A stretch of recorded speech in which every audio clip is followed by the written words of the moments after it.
Première épître de Paul à Timothée, chapitre 2.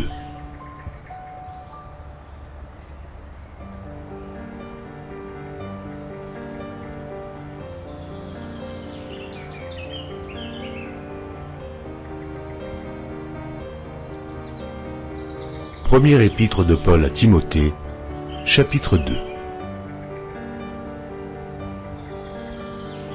J'exhorte donc, avant toute chose, à faire des prières, des supplications, des requêtes, des actions de grâce pour tous les hommes, pour les rois et pour tous ceux qui sont élevés en dignité, afin que nous menions une vie paisible et tranquille, en toute piété et honnêteté.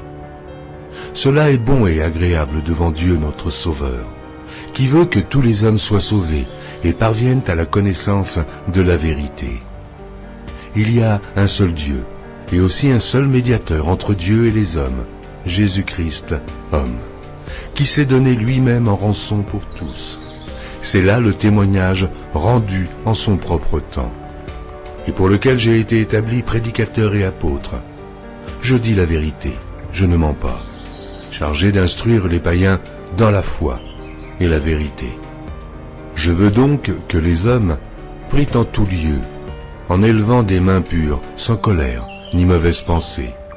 Je veux aussi que les femmes, vêtues d'une manière décente, avec pudeur et modestie, ne se parent ni de tresses, ni d'or, ni de perles, ni d'habits somptueux, mais qu'elles se parent de bonnes œuvres, comme il convient à des femmes qui font profession de servir Dieu.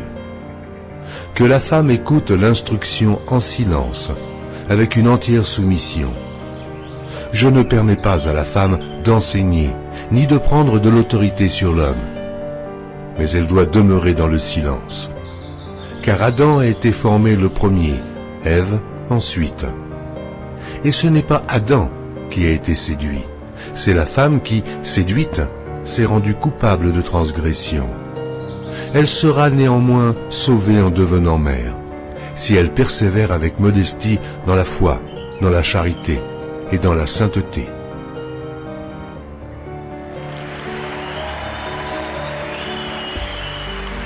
Amen.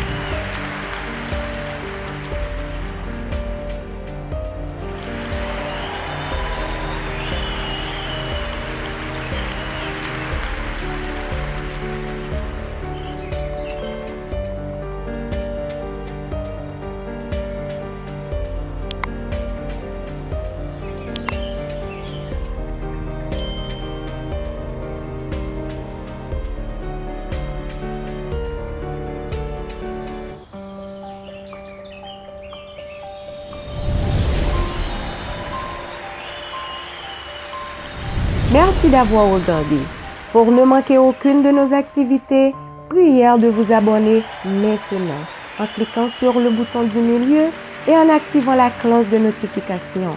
Pour continuer à bénir votre âme, nous vous proposons 2 vidéos, soit en cliquant sur celle de droite ou celle de gauche. Que Dieu vous bénisse.